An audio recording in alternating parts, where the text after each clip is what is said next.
Hey guys, MeLikeBigBoom here, and welcome to Unturned 3.10.2. I actually posted the last update video of 3.10.1 like 3 hours ago. That was a late update video. This time, I'm on time. At least I hope. Assuming I edited this in time. But I'm recording this about 30 minutes after it came out, so yeah, whatever.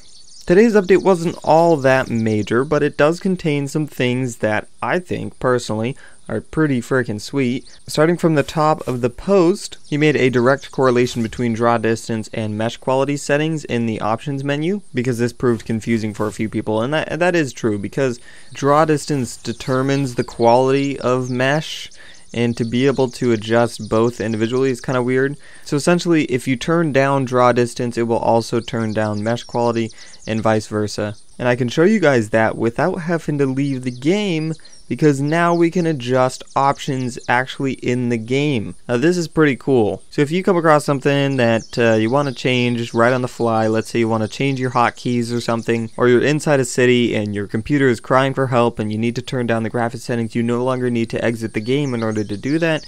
You can adjust these settings in here, so you can go into options, you can do all that stuff just as if it was in the main menu. And it's very quick, it's very responsive. I know in Unturned 2.0 when you tried to adjust some graphics settings, it kind of froze for a very brief period of time before it kind of applied the changes. But as you can see, you can do this very quickly, and like, I don't know, I mean maybe you guys have, but I haven't really played Unturned on the lowest graphics settings, and it is not exactly a very pretty game. But I mean, look at this before, alright? Turn up the draw distance. Oops. Make them all on high. Look at that. That's quite the before and after. Anyway, all in all, you can change all this stuff from within the pause menu. Very cool. Also, in the graphics settings, you can now adjust the effect quality, which determines how long ragdolls and blood and bullet holes stay active before they despawn. So this is especially useful for me when I'm taking screenshots of like some massive blood splatter, or for a thumbnail of like some zombie bodies.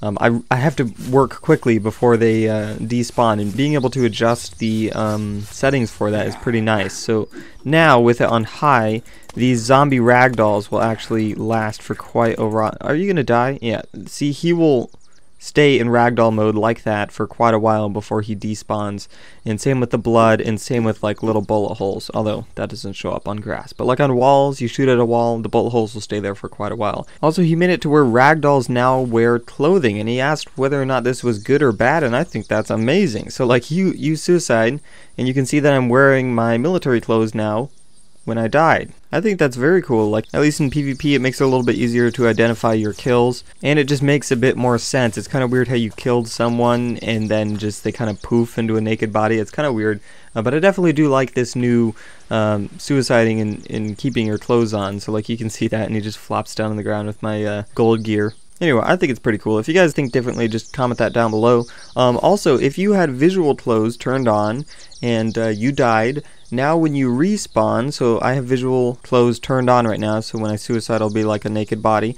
When I respawn, it will automatically set it to the gold clothing now, whereas before it would just stay consistent always whenever you died. So essentially, you will no longer respawn as a naked character when you're a gold member. If you've selected clothing, you will always respawn as that, and you can swap after you found some clothes. Also, one fix that I did notice a few people commenting was that the hit markers for when you're repairing like vehicles, it wouldn't disappear, and now it does when it reaches full health. You can see that it had the repairing hit marker up there, and it disappeared once I brought it up to full health, so that way you have a good idea of when to stop repairing your vehicle. So that's pretty nice. So like, if I punch this a few times and then go to repair it, you can see that the hit marker appears and stops when it's fully repaired. But that pretty much covers all the additions in Unturned 3.10.2. If you guys would like to check out the minor fixes and improvements, as always, I will put the full update post in the description down below.